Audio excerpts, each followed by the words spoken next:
ಸ್ನೇಹಿತರೆ, ಚೆಸ್ಕಾಮ್ದ panel merit list ಯಾವಾಗ ಬಿಡ್ತಾರ ಅಂತ ರಗಡ ಮಂದಿ ಕಮೆಂಟ್ ಮಾಡ್ತಾ ಇದ್ರಿ. ಇಲ್ಲಿ ನೋಡ್ರಿ, ಚೆಸ್ಕಾಮ್ದ ಪ್ಯಾನೆಲ್ ಮೆರಿಟ್ ಲಿಸ್ಟ್ ಬಿಟ್ಟಿರ್ತಾರೆ.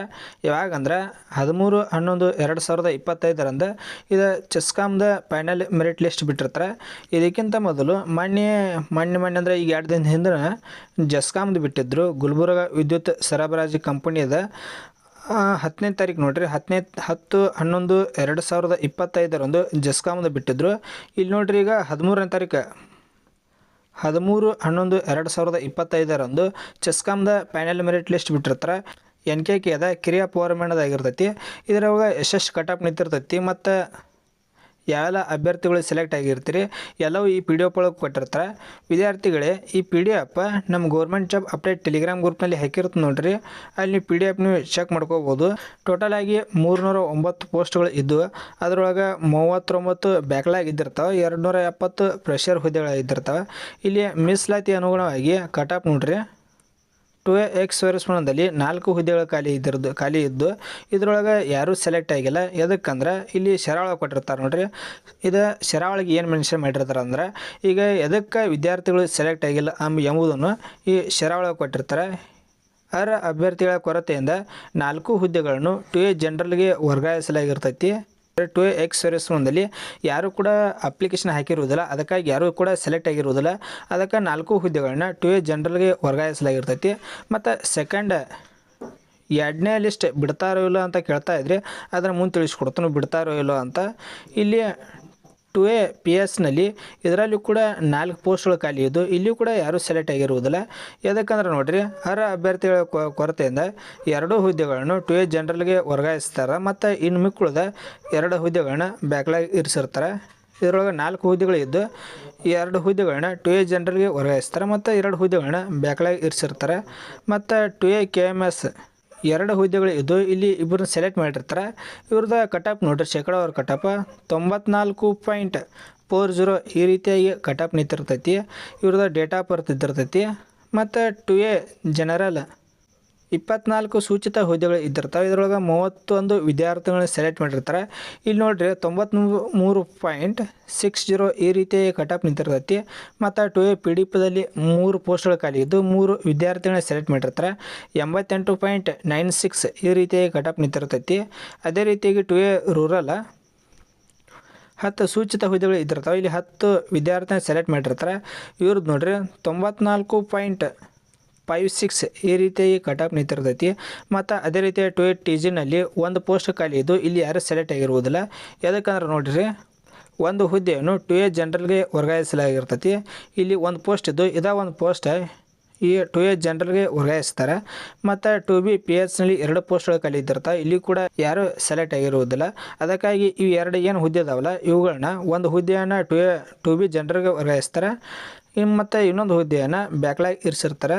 ಅದೇ ರೀತಿಯಾಗಿ 2B ಜನರಲ್ ಇದರಲ್ಲಿ ಕೂಡ 7 ಪೋಸ್ಟ್ಗಳು ಖಾಲಿ ಇದ್ದು ಇಲ್ಲಿ 9 ವಿದ್ಯಾರ್ಥಿಗಳನ್ನ ಸೆಲೆಕ್ಟ್ ಮಾಡಿರ್ತಾರೆ. ಇಲ್ಲಿ ನೋಡ್ರಿ, ಶೇಕಡಾವಾರು ಕಟ್ ಆಫ್ 93.12 ಈ ರೀತಿಯಾಗಿ ಕಟ್ ಆಫ್ ನಿಂತಿರ್ತೈತಿ. ಸ್ನೇಹಿತರೆ, ನೀವೇನಾದ್ರೆ ನಮ್ಮನ್ನು ಕಾಂಟ್ಯಾಕ್ಟ್ ಮಾಡಬೇಕಾಗಿತ್ತಂದ್ರೆ ಡೈರೆಕ್ಟ್ ನಮ್ಮ ಇನ್ಸ್ಟಾಗ್ರಾಮ್ನಲ್ಲಿ ನೀವು ಕಾಂಟ್ಯಾಕ್ಟ್ ಆಗ್ಬೋದು. ಅದರ ಲಿಂಕ್ ನಮ್ಮ ಯೂಟ್ಯೂಬ್ ಚಾನಲ್ ಡಿಸ್ಕ್ರಿಪ್ಷನಲ್ಲಿ ಕೊಟ್ಟಿರ್ತೀನಿ, ಅಲ್ಲಿ ನೀವು ಕಾಂಟ್ಯಾಕ್ಟ್ ಆಗ್ಬೋದು. ನೀವು ಏನಾದರೂ ಸಮಸ್ಯೆ ಇದ್ದು ಅಂದ್ರೆ ಅಲ್ಲಿ ಕಾಂಟ್ಯಾಕ್ಟ್ ಆಗ್ಬೋದು. ಮತ್ತು 2B ರೂರಲ್ದಲ್ಲಿ ನೋಡಿರಿ, ಇದರೊಳಗೆ 3 ಪೋಸ್ಟ್ಗಳು ಖಾಲಿ ಇದಾವೆ. ಇಲ್ಲಿ 3 ಅಭ್ಯರ್ಥಿಗಳನ್ನ ಸೆಲೆಕ್ಟ್ ಮಾಡಿರ್ತಾರೆ.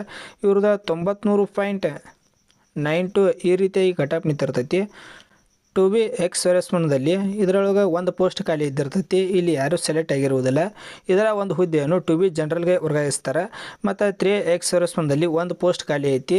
ಇಲ್ಲಿಯೂ ಕೂಡ ಯಾರೂ ಸೆಲೆಕ್ಟ್ ಆಗಿರುವುದಿಲ್ಲ. ಯಾಕಂದ್ರೆ ನೋಡ್ರಿ, ಇಲ್ಲಿ ಅರ್ಹ ಅಭ್ಯರ್ಥಿಗಳ ಕೊರತೆಯಿಂದ 1 ಹುದ್ದೆಯನ್ನು 3A ಜನರಲ್ಗೆ ವರ್ಗಾಯಿಸ್ತಾರೆ. ಇಲ್ಲಿ ಯಾರೂ ಕೂಡ ಸೆಲೆಕ್ಟ್ ಆಗಿರುವುದಿಲ್ಲ. ಅದು ಯಾಕಂದ್ರೆ ಇಲ್ಲಿ ಅಪ್ಲಿಕೇಶನ್ ಯಾರೂ ಹಾಕಿರುವುದಿಲ್ಲ 3A ಎಕ್ಸ್-ಸರ್ವಿಸ್ಮನ್ನಲ್ಲಿ. ಮತ್ತು 3A PH ಇದರಲ್ಲಿ ಕೂಡ 2 ಪೋಸ್ಟ್ಗಳು ಖಾಲಿ ಇದ್ರು. ಇಲ್ಲಿ ಮತ್ತು ಹೆಂಗಂದ್ರೆ ಅಪ್ಲಿಕೇಶನ್ ಯಾರು ಹಾಕಿರೋ ಇದ್ರ ಮೇಲೆ ಅಷ್ಟೇ ಅಲ್ಲ, ಈಗ ಅಪ್ಲಿಕೇಶನ್ ಹಾಕಿರ್ತಾರೆ, ಹಾಕಿ ಫಿಸಿಕಲ್ದಾಗ ಫೇಲ್ ಆಗಿದ್ರೆ ಅಂದ್ರೆ ಅದರೊಳಗೂ ಕೂಡ ಇಲ್ಲಿ ಬರೋಂಗಿಲ್ಲ. ಈ 3A PHFನಲ್ಲಿ 2 ಪೋಸ್ಟ್ಗಳು ಖಾಲಿ ಇದ್ದಿರ್ತಾವೆ. ಇಲ್ಲೂ ಕೂಡ ಯಾರೂ ಸೆಲೆಕ್ಟ್ ಆಗಿರುವುದಿಲ್ಲ. ಇದರೊಳಗೆ 1 ಹುದ್ದೆಯನ್ನು 3A ಜನರಲ್ಗೆ ವರ್ಗಾಯಿಸ್ತಾರೆ ಮತ್ತು ಇನ್ನೊಂದು ಹುದ್ದೆಯನ್ನು ಬ್ಯಾಕ್ಲಾಗ್ ಇರಿಸಿರ್ತಾರೆ. ಮತ್ತು 3A ಜನರಲ್ ಇದರಲ್ಲಿ ಕೂಡ 5 ಪೋಸ್ಟ್ ಖಾಲಿ ಇದ್ದು 7 ಅಭ್ಯರ್ಥಿಗಳನ್ನ ಸೆಲೆಕ್ಟ್ ಮಾಡಿರ್ತಾರೆ. 94.24 ಈ ರೀತಿಯಾಗಿ ಕಟ್ ಆಫ್ ನಿಂತಿರ್ತೈತಿ. 3A ರೂರಲ್ 5 ಪೋಸ್ಟ್ ಖಾಲಿ ಇದ್ದು 5 ಅಭ್ಯರ್ಥಿಗಳನ್ನ ಸೆಲೆಕ್ಟ್ ಮಾಡಿರ್ತಾರೆ. 94. 40 ಈ ರೀತಿಯ ಕಟ್ ಆಫ್ ನಿಂತಿರ್ತೈತಿ. ಮತ್ತು 3B ಎಕ್ಸ್ ಸರ್ವಿಸ್ಮನ್ದಲ್ಲಿ ಒಂದು ಪೋಸ್ಟ್ ಖಾಲಿ ಇದ್ದಿರ್ತೈತಿ. ಇದ್ರೊಳಗೆ ಯಾರೂ ಸೆಲೆಕ್ಟ್ ಇರುವುದಿಲ್ಲ. ಇದ ಒಂದು ಹುದ್ದೆಯನ್ನು 3B ಜನರಲ್ಗೆ ವರ್ಗಾಯಿಸ್ತಾರೆ. 3B PH ಇದರಲ್ಲಿ ಕೂಡ 2 ಪೋಸ್ಟ್ಗಳು ಖಾಲಿ ಇದ್ದು ಇಲ್ಲಿ ಕೂಡ ಯಾರೂ ಸೆಲೆಕ್ಟ್ ಆಗಿರುವುದಿಲ್ಲ. 2 ಪೋಸ್ಟ್ಗಳನ್ನು, ಒಂದು ಹುದ್ದೆಯನ್ನು 3B ಜನರಲ್ಗೆ ವರ್ಗಾಯಿಸ್ತಾರೆ ಮತ್ತು ಇನ್ನೊಂದು ಹುದ್ದೆಯನ್ನು ಬ್ಯಾಕ್ಲಾಗ್ ಇರಿಸಿರ್ತಾರೆ. ಮತ್ತು 3B ಜನರಲ್ ಇದರಲ್ಲಿ 11 ಪೋಸ್ಟ್ಗಳು ಖಾಲಿ ಇದ್ದು ಇಲ್ಲಿ ನೋಡ್ರಿ 13 ವಿದ್ಯಾರ್ಥಿಯನ್ನು ಸೆಲೆಕ್ಟ್ ಮಾಡಿರ್ತಾರೆ. 93.76 ಈ ರೀತಿಯಾಗಿ ಕಟ್ ಆಫ್ ನಿಂತಿರ್ತೈತಿ. ಕ್ಯಾಟಗರಿ 1 PSನಲ್ಲಿ ನೋಡ್ರಿ ಇಲ್ಲಿ 2 ಪೋಸ್ಟ್ಗಳು ಖಾಲಿ ಇದ್ದಿರ್ತಾವೆ. ಇಲ್ಲಿ ಕೂಡ ಯಾರೂ ಸೆಲೆಕ್ಟ್ ಆಗಿರುವುದಿಲ್ಲ. ಯಾಕಂದ್ರೆ ಇಲ್ಲಿ ಒಬ್ಬರು ಸೆಲೆಕ್ಟ್ ಆಗಿರ್ತಾರೆ, ಆದರೆ ಫಿಸಿಕಲ್ ಅಥವಾ ಮೆಡಿಕಲ್ ಅಥವಾ ಎದ್ರೊಳಗಾರ ಫೇಲ್ ಆಗಿದ್ರಂದ್ರೆ ಇದನ್ನು ಕನ್ಸಿಡರ್ ಮಾಡೋಂಗಿಲ್ಲ.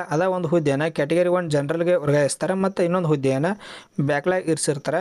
ಮತ್ತು ಕ್ಯಾಟಗರಿ 1 ಜನರಲ್ ಇದರಲ್ಲಿ 6 ಪೋಸ್ಟ್ಗಳು ಖಾಲಿ ಇದ್ದು ಇಲ್ಲಿ 8 ಅಭ್ಯರ್ಥಿನ ಸೆಲೆಕ್ಟ್ ಮಾಡಿರ್ತಾರೆ. 94.08 ಈ ರೀತಿಯ ಕಟ್ ಆಫ್ ನಿಂತಿರ್ತೈತಿ.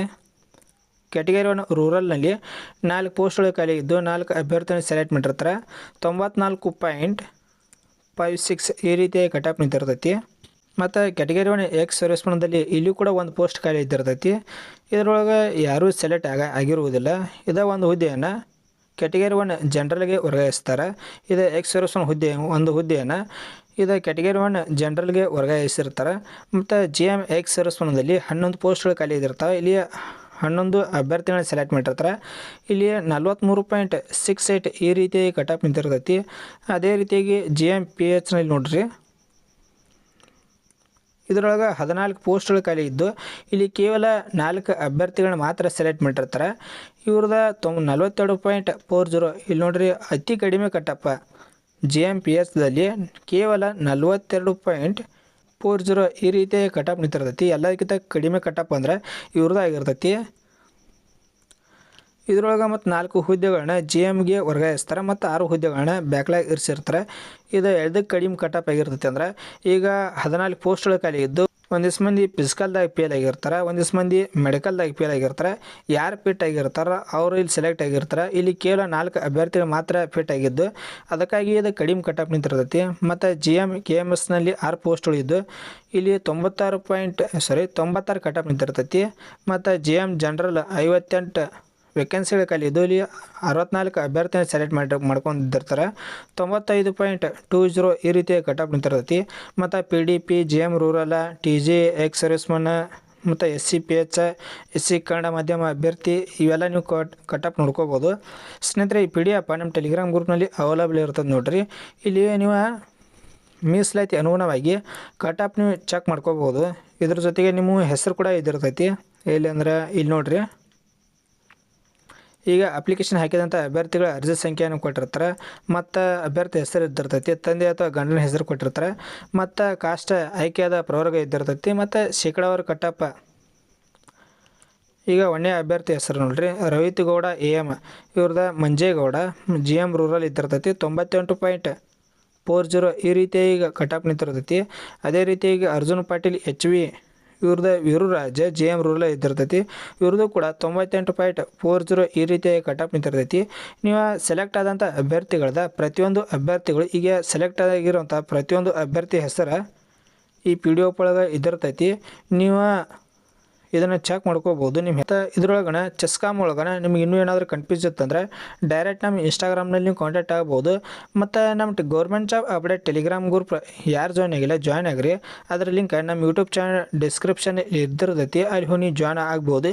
ಎದಕ್ಕೆ ಜಾಯ್ನ್ ಆಗತ್ತೆ ಹೇಳೋದಪ್ಪ ಅಂತಂದ್ರೆ ಈಗ ಇದ್ರ PDF ಮತ್ತು ಈಗ ಯಾವುದಾದ್ರು ಒಂದು ಜಾಬ್ ಸ್ಟುಡಿಯೋ ಮಾಡಿ ಅಂದ್ರೆ ಅದರ ಅಪ್ಲೈ ಲಿಂಕ್ ಎರಡೂ ಕೂಡ ನಮ್ಮ ಟೆಲಿಗ್ರಾಮ್ ಗ್ರೂಪ್ನಲ್ಲಿ ಹಾಕಿರ್ತೀನಿ. ಅಲ್ಲಿ ನಿಮ್ಗೆ ಅಪ್ಲಿಕೇಶನ್ ಹಾಕೊಳ್ಳೋಕೆ ಈಸಿ ಆಕೈತಿ. ಅವರು ಸಬ್ಸ್ಕ್ರೈಬ್ ಮಾಡ್ಕೊಳ್ಳಾರ್ದ ವಿಡಿಯೋ ನೋಡತ್ತೀರಿ. ಯಾರು ಸಬ್ಸ್ಕ್ರೈಬ್ ಮಾಡ್ಕೊಂಡಿಲ್ಲ ಸಬ್ಸ್ಕ್ರೈಬ್ ಮಾಡ್ಕೊಂಡು ವಿಡಿಯೋ ನೋಡತ್ತೀರಿ.